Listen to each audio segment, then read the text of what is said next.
প্রিয় দর্শক, আজ আমরা এসেছি কুমিল্লা জেলার বুড়িচং উপজেলার পীরযাত্রাপুর ইউনিয়নে।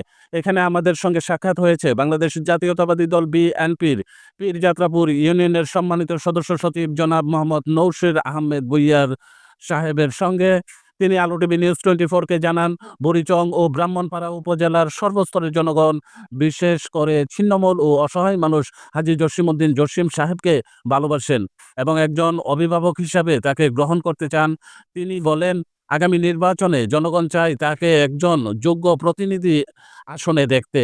আমি শাহিন খান রাহুল, আপনারা দেখতেছেন আলো টিভি নিউজ 24। সঠিক ও সময় উপযোগী সংবাদ পেতে আমাদের সঙ্গেই থাকুন। ধন্যবাদ। বিসমিল্লাহির রহমানির রহিম।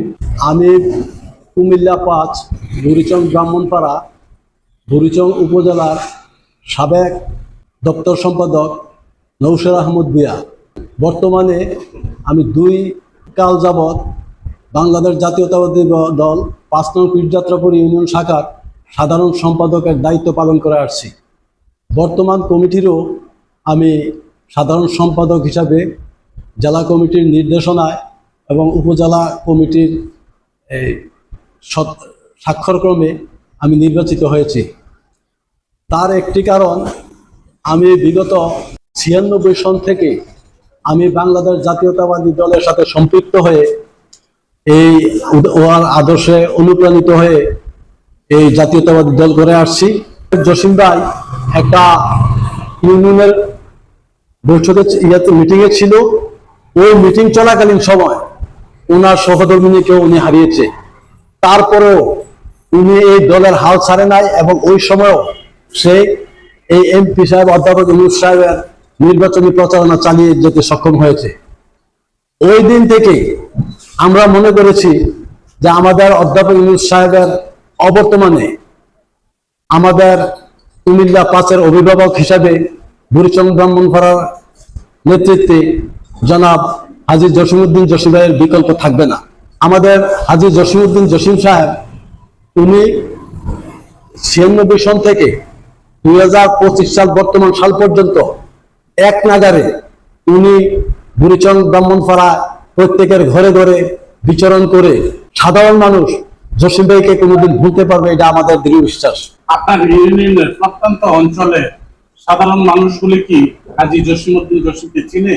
অবশ্যই চিনে। তার একটি কারণ হলো, গত বছরের বন্যা কবলিত এলাকায় সেই বন্যার নদীতে নাকি যে সময় পানি আসে, তখন থেকে উনি এই কোতোয়ালি থানার সীমানা থেকে আমাদের ব্রাহ্মণপাড়ার সীমানা পর্যন্ত উনি দিনে রাতে সবসময় বিচরণ করে। এর মধ্যে পানিবন্দী আমি নিজেও, তখন আমি যাত্রাপুর ইউনিয়ন পরিষদের ভবনে উপস্থিত ছিলাম। তখন জসিম ভাই আমাকে টেলিফোন করলো, ভাই আপনি কোথায় আছেন? আমি বললাম, ভাই আমি যাত্রাপুর আছি। আপনি তাড়াতাড়ি গুমতির বাঁধের উপরে আসেন, আমি পানিবন্দী মানুষের জন্য আমি কিছু খাবার দেব। তখন উনি আমাদেরকে ডেকে এই পানিবন্দির মধ্যে যত মানুষ ছিল, অসহায় মানুষ ছিল, তাদেরকে চিরা মুড়ি গুড় দিয়ে তাদের আল্লাহর উসিলায়, মানে ওনার উসিলায় আল্লাহর রহমতে পানিবন্দীদের খানার ব্যবস্থা করে। তখন কিন্তু উপজেলা পরিষদের আয়ত্তে কোনো কিছু করার ছিল না। এর পূর্বে আমাদের বাংলাদেশের মধ্যে যে একটা করোনাকালীন সময় ছিল, যে ছেলে মাকে স্পর্শ করতো না, মায়ের ছেলেকে স্পর্শ করতো না, বাপের সন্তানকে স্পর্শ করতো না, তখনও উনি বিবেক একটি কর্মসূচি করে উনি সার্বক্ষণিক এই রোগীদের পাশে সেবা দিচ্ছেন এবং যারা মৃত্যুবরণ করেছেন তাদেরকে গোসল থেকে আরম্ভ করে দাফন কাফনের সম্পূর্ণ ওনার নেতৃত্বে করা হতো, যার জন্য সাধারণ মানুষ ওনাকে ভুলতে পারবে না। আর বন্যাকালীন সময়ে আমাদের এলাকাতে বহু ত্রাণ সহযোগিতা করে প্রত্যেকের ঘরে ঘরে পৌঁছিয়েছেন নেতাকর্মীদের মাধ্যমে। আর উনি সার্বক্ষণিক, যে সময় নাকি আপনার গুমতির বাদরা 16 নং ইউনিয়ন থেকে বন্যা প্লাবিত হয়ে যায়, তখনও উনি লুঙ্গি পরা অবস্থায় পীরযাত্রাপুর গোবিন্দপুর বাজারে তখন অবস্থান করছিলেন। এইখান থেকে তিনি কংসনগর দিয়ে, বারলা ইউনিয়ন দিয়ে, ময়নামতি ইউনিয়ন দিয়ে, তখন যে তিনি কুমিল্লা হয়ে এই 16 নং ইউনিয়নে ঢুকে সাধারণ মানুষের পাশে দাঁড়িয়ে মানুষকে সহযোগিতা এবং সার্বক্ষণিক এই আশ্রয় কেন্দ্রে নিয়ে যাওয়ার জন্য সার্বক্ষণিক ব্যবস্থা প্রদান করে। তার একটি কারণ হলো মানুষ, আমাদের যে সাবেক এমপি ছিল, 4 বারের এমপি অধ্যাপক মোহাম্মদ ইউনূস, উনি যেমন বুড়িচং ব্রাহ্মণপাড়ায় প্রায় অন্তত মানুষ একবার যদি দেখতো যে উনার নামটা কফিলউদ্দিন বা উনার নাম আব্দুল কাদের বা আরেকজনের নাম আব্দুর রহিম, একবার যদি জানতো তো এই অধ্যাপক ইউনূস সাহেব কিন্তু উনার নাম ধরে ডাকতে পারতো। তারই সহযোগিতা আমরা মনে করি এখনো আমাদের অধ্যাপক ইউনূস সাহেব যদি বেঁচে নাও থাকে, কিন্তু উনার যে সুদৃঢ় এবং কল্পনা ছিল এবং মানুষদের যে স্মৃতিশক্তি ছিল, আমাদের জসিম ভাই ঠিক তদ্রূপই। উনি যার নাম নাকি একবার শুনে তখনই তাকে নাম ধরে ভাই বলে বা চাচা বলে, কাকা বলে সম্বোধন করে মানুষকে আদর স্নেহ দিতে খুব আগ্রহী থাকে, যার জন্য সাধারণ মানুষ ওনাকে ভুলতে পারে না। জানাজা থেকে আরম্ভ করে দাফন পর্যন্ত, এবং কারো মৃত্যুর খবর শুনলে, এবং কেউ যদি অসুস্থতা হয়ে যায়, কেউ যদি কোনো সমস্যায় পড়ে যায়, তার পাশে দাঁড়াতে উনি সময় কালক্ষেপণ করে না। আমি আশা করব এবং আমার ইউনিয়নবাসীর পক্ষ থেকে আমি 5 নং পীরযাত্রাপুর ইউনিয়ন বিএনপির সদস্য সচিব হিসাবে আমাদের নেতার কাছে, জনাব তারেক রহমান সাহেবের কাছে অনুরোধ করব, অন্তত কুমিল্লা 5 বুড়িচং ব্রাহ্মণপাড়া জনগণের আশা পূরণ করে যেন আলহাজ জসিমউদ্দিন জসিম ভাইকে ধানের শীষ প্রতীক দিয়ে কুমিল্লা 5 আসনে মনোনয়ন দেয়।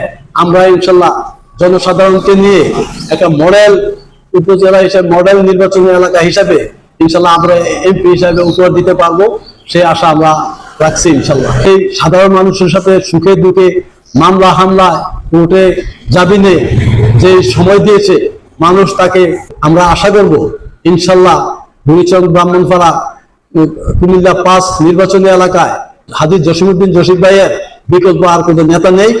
এবং বসন্তের কুকুরের মতন 2-1 জন যদি আপনার মধ্যে মধ্যে এলাকায় আসেও, কিন্তু তারা কোনোদিন আমাদের নেতা কর্মীদের পাশে তো আসে নাই এবং নেতা কর্মীদের সাথে কোনো যোগাযোগ নাই। মধ্যে মধ্যে 2-1টা মসজিদে আইসা আজকে 5 বছর পরে দেখা যাইতেছে 2-1 দিন নামাজ পড়ে। কোনো সময় আমরা একটা জানাজাও আসে নাই, এবং কোনো সময় একটা সাধারণ মানুষের আসে সুখে দুঃখে, কোনো সময় খোঁজ খবর নেয় নাই। তারা কিভাবে আশা করতে পারে যে কুমিল্লা 5 তারা এমপি মনোনয়ন পাবে? এটা আমাদের জানা নেই। তবে আমরা আশাবাদী ইনশাল্লাহ আমাদের লন্ডন থেকে যিনি আমাদের বাংলাদেশ জাতীয়তাবাদী দলকে এগিয়ে রেখে এশিয়া মহাদেশের মধ্যে স্থান করে নিয়েছে বাংলাদেশ জাতীয়তাবাদী দল, সেই দল থেকে ইনশাল্লাহ উনি সুন্দরভাবে কুমিল্লা 5 মনোনয়ন হাজী জসিমউদ্দিন জসিম ভাইকে দিলে আমরা ইনশাল্লাহ ওনাকে এমপি হিসেবে উপহার দিয়ে সংসদে পাঠাবো, এই আশা এবং আমাদের বিশ্বাস। আপনাদের সবার কাছে কামনা করব যাতে আল্লাহ পাক জসিমউদ্দিন জসিম ভাইকে হায়াতে বাঁচিয়ে রাখিয়ে আগামী নির্বাচনে যেন বাংলাদেশ জাতীয়তাবাদী দল প্রতীক পেয়ে, ধানের শীষ প্রতীক পেয়ে যেন আসতে পারে, আর আমরা যেন ওনাকে ইনশাল্লাহ এমপি হিসাবে নিযুক্ত করে ধানের শীষ প্রতীকে ভোট দিয়ে সংসদে পাঠাতে পারি, সেই আশাবাদ ব্যক্ত করে। তবে আমি সাংবাদিক ভাইদের কাছে একটা অনুরোধ জানাবো, ইনশাল্লাহ আপনারা যেভাবে তৎপর আছেন, সঠিক সংবাদটা যেন পরিবেশন হয়। আমাদের নেতা আলহাজ জসিমউদ্দিন জসিম ভাইয়ের বিকল্প নাই, ইনশাল্লাহ উনি যাতে উনার দীর্ঘায়ু সুস্বাস্থ্য কামনা করি, তার পাশাপাশি সাধারণ মানুষ প্লাস আমাদের সাংবাদিক ভাইদেরও সুস্বাস্থ্য কামনা করি, এবং আপনারা দোয়া করবেন যেন আমরা এই সঠিক পথ অবলম্বন করে আমাদের নেতাকে কুমিল্লা 5 আসনের ধানের শীষ প্রতীক নিয়ে যেন জয়যুক্ত করে আমরা সংসদে পাঠাতে পারি, সেই আশাবাদ ব্যক্ত করছি। তার পাশাপাশি সাধারণ মানুষ নিয়ে এবং আমাদের নেতা জসিমউদ্দিন জসিম ভাইয়ের সুস্বাস্থ্য কামনা করে বিদায় নিচ্ছি। আসসালামু আলাইকুম ওয়া রাহমাতুল্লাহি ওয়া বারাকাতুহু।